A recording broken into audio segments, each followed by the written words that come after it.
So hello everyone, I hope कि आप सब लोग एकदम बढ़िया हो और आगे भी बढ़िया ही रहोगे। तो गाइज, आज के इस वीडियो में हम लोग डिस्कस करने वाले हैं ये जो चैप्टर है, छठवां चैप्टर, जिसका नाम है रोजेस ऑफ ग्रेटिट्यूड।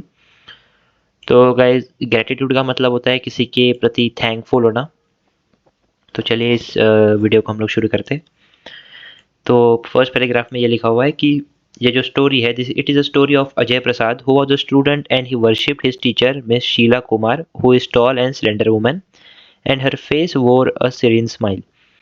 तो ये जो स्टोरी है ये अजय प्रसाद के बारे में है, जो कि एक स्टूडेंट थे अपने टाइम पे, और वो अपने टीचर को काफ़ी पूछते थे, मतलब उनकी जो काफ़ी रिस्पेक्ट करते थे। उनके टीचर का नाम था मिस शीला कुमार, और ये जो थी वो दिखने में कैसी थी, थोड़ी टॉल थी, सुंदर थी, और उनकी जो फेस था उसके ऊपर एक हमेशा एक स्माइल रहती थी। वो स्माइल के लिए उन्होंने क्या यूज़ किया है, सीरीन स्माइल। सीरीन मतलब कैसा रहता है ना, कि शांत टाइप की स्माइल थी, काफ़ी पीसफुल स्माइल थी उनके चेहरे पे। One day in front of the whole class, Miss Sheila Kumar tousled Ajay's hair and told him he knew the answer. एक दिन क्या हुआ, पूरे क्लास के सामने जो शीला कुमार है, जो उनके टीचर है, उन्होंने टाउजल्ड किया अजय अजय के हेयर को। टाउजल्ड मतलब क्या रहता है कि ऑलमोस्ट वो एक पैटिंग, मतलब किसी के सर पे हाथ फेरने के टाइप का कुछ रहता है वो। और उन्होंने अजय को ये बताया कि उसे इस सवाल का आंसर पता है। Ajay Prasad thinks deeply and gives the answer. Ajay Prasad काफ़ी डीपली सोचते हैं और आंसर देते हैं। ये जो इवेंट था, इन्होंने अजय को इनकरेज किया कि हमेशा एक रेड आंसर के साथ रेडी रहना चाहिए जब भी ज़रूरत पड़े। बट ये इवेंट के बाद क्या हुआ कि एक दिन अजय ने नोटिस किया कि समथिंग वेंट रॉन्ग, कुछ तो रॉन्ग चल रहा है। He come to know that why his teacher looking at him with dissatisfaction. उनकी जो टीचर थी वो उन्हें काफ़ी एक दुख भरे भाव से देख रही थी, मतलब वो सेटिस्फाई नहीं थी अजय से किसी चीज़ के बारे में। और वो इस चीज़ से सेटिस्फाई क्यों नहीं थी, वो एक दिन अजय को पता चल गया। उनके लुक्स जो थे उसके उसको थोड़ा सा एनालाइज किया, अजय ने, और उन्हें एक चीज़ पता चली कि after the school was finished he go to the home and observed himself in the mirror and he notice that his tattered clothes and shabby look and he found a reason that his looks was the main reason his teacher disapproval with him. Ajay Prasad thinks and thinks. Ajay घर जाता है और mirror में खुद को देखता है। वो उसे ये दिखता है कि उसके जो कपड़े हैं वो भी कुछ खास है नहीं, और उसका जो लुक है वो भी, मतलब थोड़ा सा डाउनग्रेडेड है, और जिसकी वजह से जो है उनकी टीचर उनसे नाखुश है। और अजय प्रसाद इसी के बारे में और सोचते जाते हैं और सोचते जाते हैं।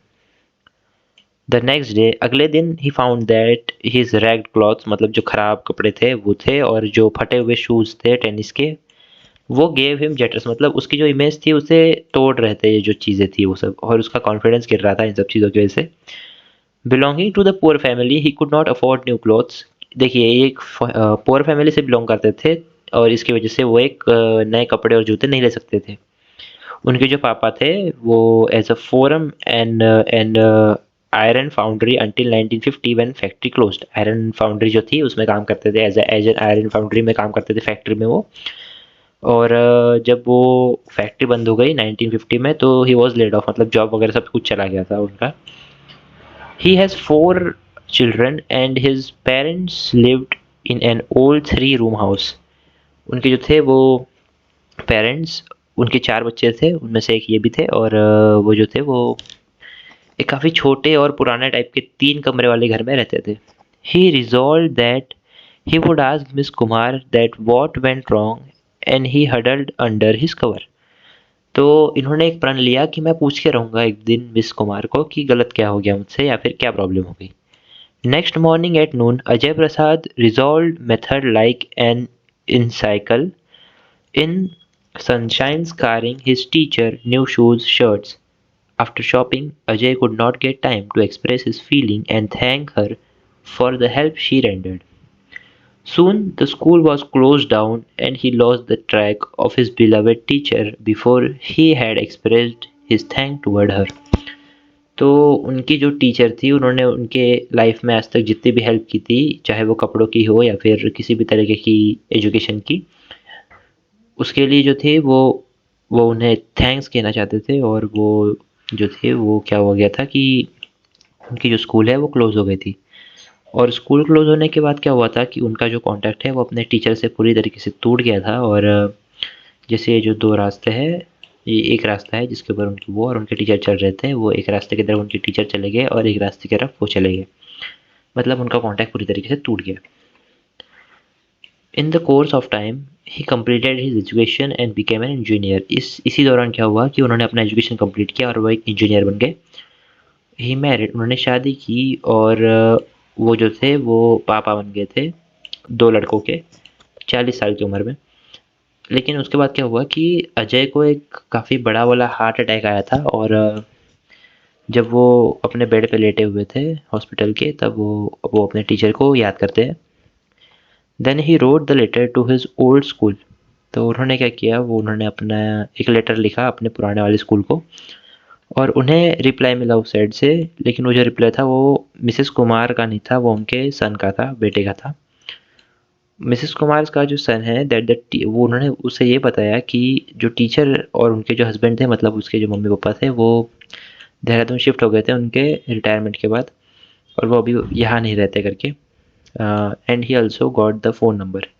अजय को उनका फ़ोन नंबर भी मिल गया था। He called his teacher and told her he would come to meet हर।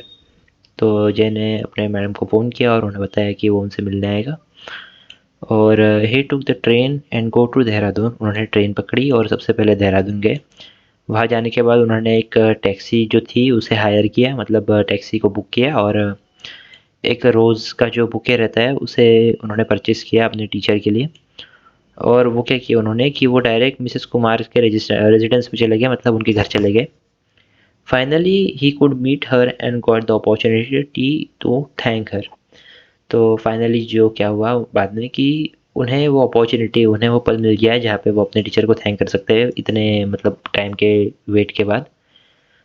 और in the form of bouquet of roses he expresses his thank और ग्रेटिट्यूड टुवर्ड्स हर। तो ये जो बुके था इसके फॉर्म में, मतलब इसके रूप में वो अपना जो थैंकफुलनेस है, मतलब अपनी जो बोल सकते हैं कि रहता है ना कि हम किसी को आभार व्यक्त करना चाहते हैं, वो उन्होंने इस बुके के तौर पे किया। मतलब जो बुके था ये एक सिंबल बना कि थैंक का, कि थैंक कैसे बोला जा रहा है। तो उम्मीद करता हूँ कि आपको ये छोटा सा चैप्टर समझ में आ गया होगा। ये काफ़ी इजी सा चैप्टर था, इसके अंदर कुछ है भी नहीं।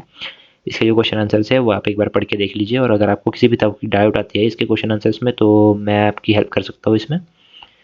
और प्लीज़ लाइक और कमेंट कीजिए इस वीडियो को ताकि ये ज़्यादा से ज़्यादा लोगों तक पहुँच सके जो नहीं पढ़ पाते अच्छे से इंग्लिश और उनको कहीं ना कहीं दिक्कत होती है। तो उम्मीद करता हूँ कि आपका दिन आगे अच्छा जाएगा और thank you for watching this video.